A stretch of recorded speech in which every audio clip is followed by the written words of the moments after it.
Hello everybody and welcome to your second lesson for the third topic of media analysis, and this lesson is all about colour and shape. Here we have three logos.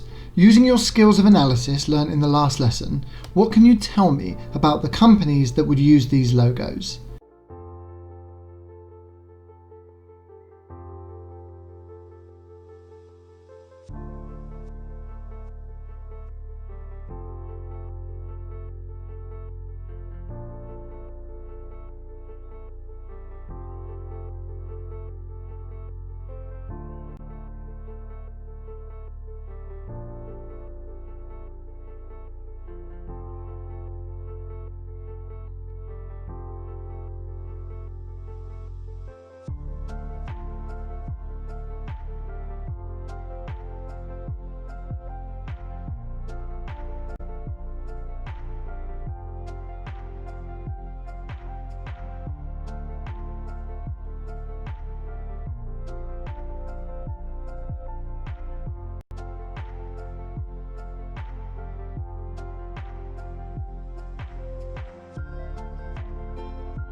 As you can see here, I've managed to use all of the terminology that we learned in our last lesson.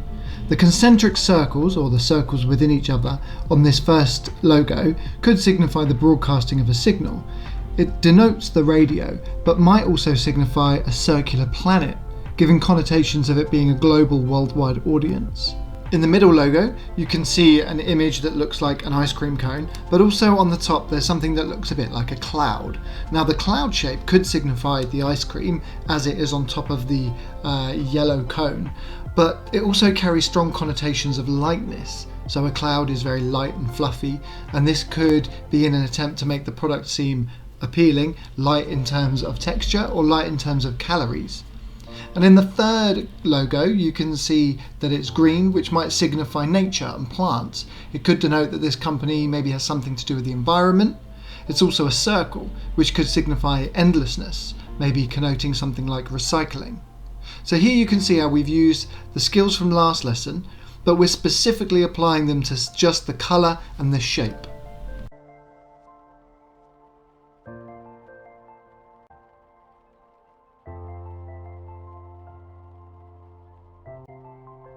Here we have our title slide for this lesson. Again, you can see the lesson title is Colour and Shape, and in the bottom left hand corner, as always, we have our topic number and our lesson number. So this is topic number 3, Media Analysis, and lesson number 2.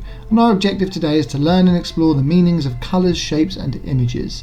And again, we have our basic, moderate and advanced success criteria, which hopefully by the end of this lesson you'll feel very confident with. Let's start by talking about some of the denotations and connotations of colours. So here we have the colour blue. Now it's really important to know that we're not just listing or naming things that are blue. That would be a very before primary school, a preschool type of activity. What we want to do is talk about what blue might mean or what it might signify. So here we have a wave or the ocean. Here the colour blue can signify water and can denote an ocean, waves, lakes, a river. Here we have a picture of the sky. Now the colour blue obviously signifies the atmosphere and the sky, but can connote freedom and clarity of vision. We often associate the colour blue with males and especially baby boys. So the colour blue can signify men and denote, if a child has been born, it would denote that it was a boy. We can also relate the colour blue to a temperature. Colour blue signifies that it's cold and denotes ice. This task is asking you to create a colour chart with some of the signifiers of what the colours can denote and connote. Now you could do this as I've done here, but I've only used one example for each colour. You need to include many, many more, because what you're trying to do is build a database, something you can refer back to in the future when you're doing assessments and assignments where you've already done a lot of the thinking, and then you can cherry pick the ideas that best suit the product you're actually analysing. Potentially you would do a slide on each colour, or a table with a lot more rows in it, so you can have a lot more examples for each colour. I appreciate this is slightly different as it's out of context. When you analyse a media product, for example, you could talk about the colour blue signifying death because you would have other imagery, wording and other types of codes within that to combine with the colour. Here we're just trying to randomly talk about colours on their own. But what are some of the things these colours could signify, denote and connote? Now, if you're an A-level student, you can see that we've also included the work from Saussure with indexical and symbolic and iconic signifiers there as well. If you are GCSE, you don't have to worry about that. So within the lesson, I'm suggesting maybe 5 minutes or so to get started on this. But this is one of those activities that you're going to need to return back to and complete during a consolidation lesson or as a home learning task. So again, what you want to do is create a detailed range of charts or slides for each colour, trying to explore what it can often mean, what it can signify, denote and connote.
Now you need to practice that skill and actually apply that kind of learning to the analysis of a media product.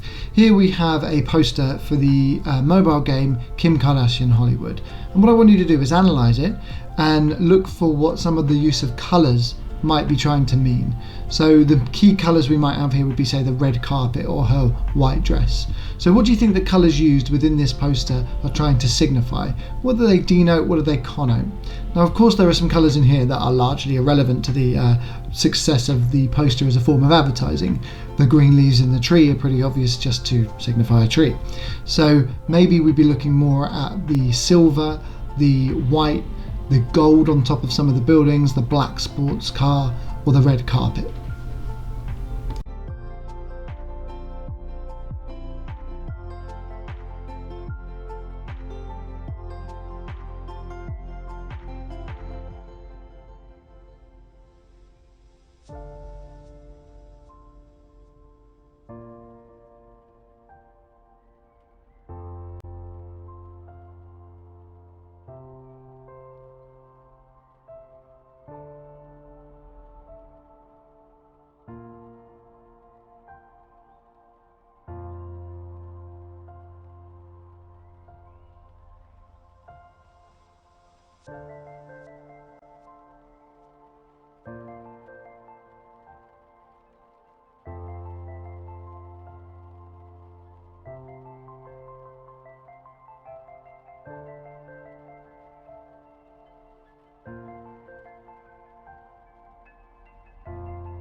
A quick analysis would say that the red signifies the red carpet, which denotes a celebrity event. So VIPs, fame, paparazzi, and all the success that comes with that. And that's the connotation that's created, the success, elitism or status. The white colour of her dress signifies elegance, has denotations of the status, but also denotations of purity. I think what they're trying to do here is steer away from some of Kim Kardashian's more scandalous lifestyle choices and try and anchor you or position the audience to adopt more of a elegant, sophisticated kind of vibe. So the connotation of style and fashion comes from that. Although in this lesson we are talking simply about colour and shape, it's really important to know that it's actually the combination of elements that create meaning.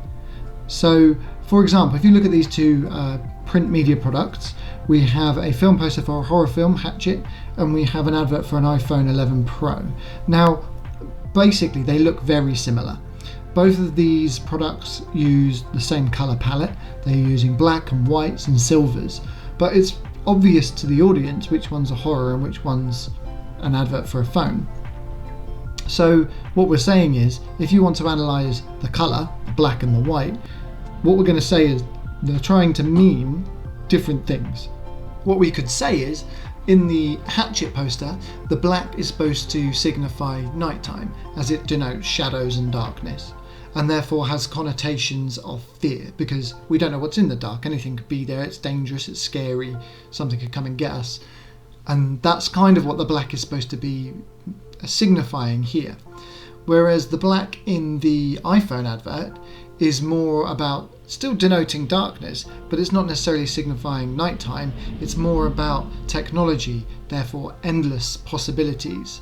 Also, if you consider the fact where the audience is placed, as an audience we are in the light looking at the iPhone, and the blackness, the darkness is behind the phone. So we are in the light bringing this phone into our lives, whereas with the Hatchet the light is behind the axe, that pool of light, as in the audience has to get past this axe to get to safety. So what we've done there is we've actually tied colour into something else. We've tied it in with lighting and positioning and camera work. You could then bring in, say, the fonts. If you look at the fonts on the Hatchet poster, they're sharp and pointy, and on the iPhone advert they're round and curved and smooth. So we have a less aggressive form of typography on the iPhone advert and a more connotations of violence and death through the denotations of injury that could come from the font on Hatchet. As it's obviously not just one element on its own, so it's not just colour, shape is also a very important thing to have some kind of database of knowledge or background information on what shapes can potentially signify. So here we have the logo for the FedEx company, and I'm sure most of you are aware that FedEx is a delivery company. So a shape that would be very useful or very meaningful for a delivery company would be something like an arrow. So a forward-facing arrow could signify the agenda of the business, because it denotes forward motion, it denotes getting the job done, with connotations of speed, further connotations of maybe moving into the future, being cutting edge. Similar to the task at the start of the lesson, take a look at this logo and think about what this company might do. We have several different shapes within this logo. For example, the leaf. The leaf image could act as a signifier denoting plants and growth. It has connotations of the environment, maybe health, or possibly something to do with recycling. We have a circular shape, which could signify the planet Earth, maybe denoting they're a global brand, or providing connotations of the environment. And the repeated horizontal lines, this might signify farming, as it could denote a ploughed field. As with the previous task, where you detailed the different potential connotations, denotations and signifiers of colour, you now need to do the same thing for shapes.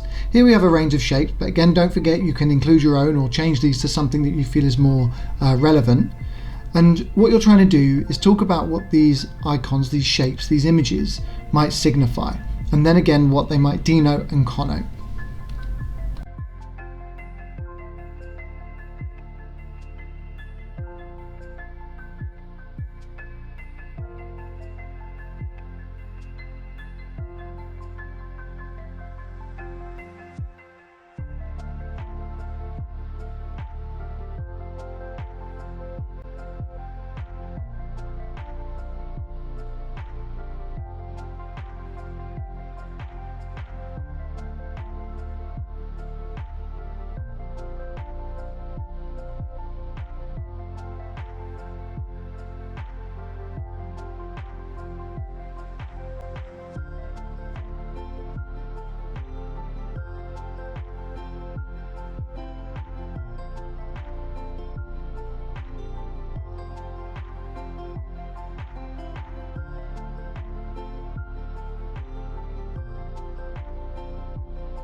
You now need to try and apply that knowledge and skill to the analysis of a media product.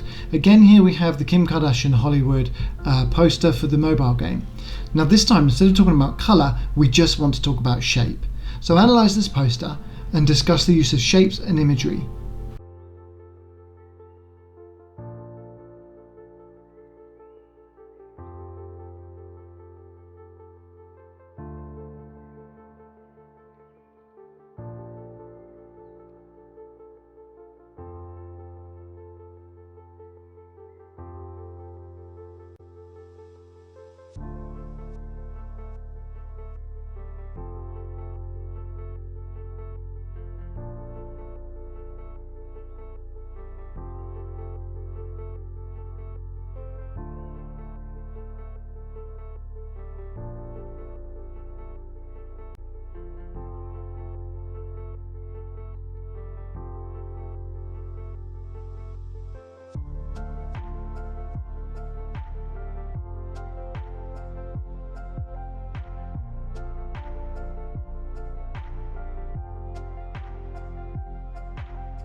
I'm sure most of you noticed the star in the middle of the image. Now this could signify fame, as it can denote a celebrity and connote success. There's a sports car. This could signify wealth, as sports cars are expensive, and in turn this might connote success. The font of the Hollywood is very different to the font of the Kim Kardashian, so this signifies authority because it's a handwritten font. That denotes that a person has written it or a person is involved, and connotes quality or expertise. If we continue our exploration of what shapes can mean, it's clear that a star doesn't just have one meaning. Stars can be used to signify all sorts of things. Here we have two more logos, one for an energy drink and one for the famous film company Walt Disney.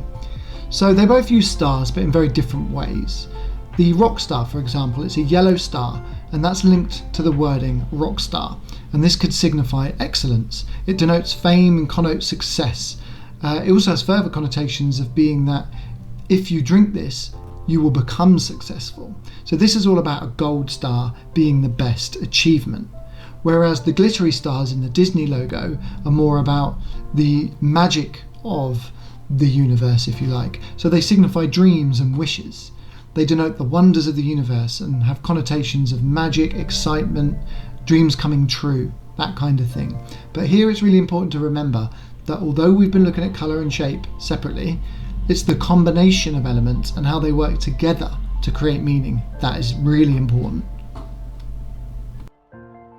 Now it's back over to you, and I want you to take some of these logos that you can see on the screen and try and analyse them, talking about how colour, shape and imagery has been used to create and communicate meaning.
Here we have our final learning check of the lesson, and as always this is a really important time where you can assess what you've learned in the lesson. Could you summarise all of the content? Don't forget to rate yourself as well, because that allows you to take on your responsibility for your learning and see where you may need to be improving yourself. Key questions will help with relating back to last lesson and thinking about what's coming next. And my favourite, what is the question? What question would give us the answer? It might signify blood and therefore denote an injury or connote violence.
Back revisiting our title slide, you can now just take a quick moment to see if you feel confident that you have completed the learning objective and the 3 success criteria.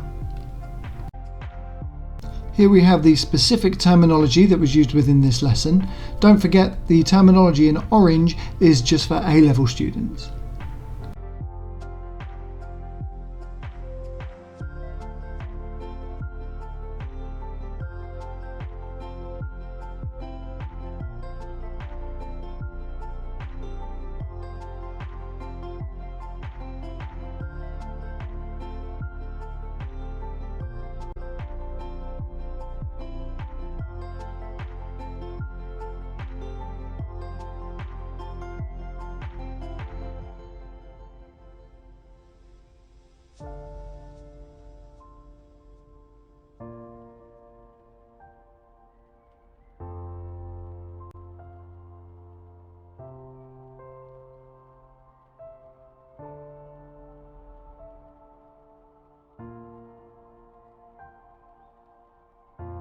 If you've managed to complete all of the tasks, questions and activities within this lesson and revisited some of the more detailed ones like the colour chart and the shape chart, then we have an extension activity for you, and this is to analyse the Ribena print advert to show how colour, shapes and imagery communicate meaning.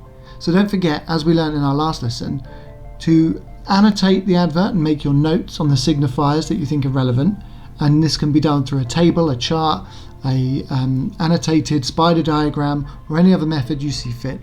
Plan your response and then try to write at least 3 paragraphs, and don't forget to use the appropriate terminology: signify, denotation and connotation.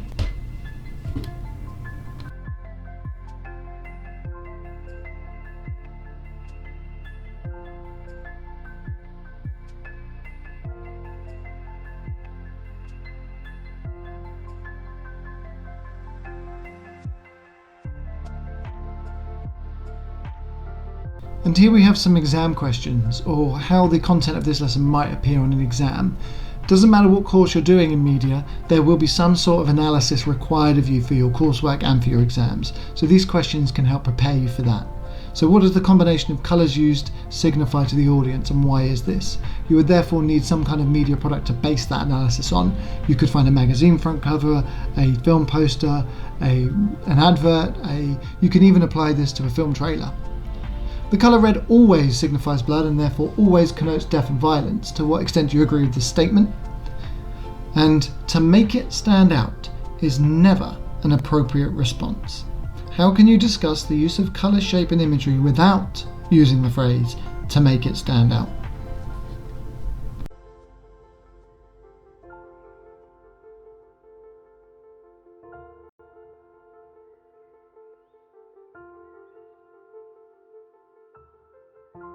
Well done for making it all the way through to the end of this lesson, and I will catch you at the next one.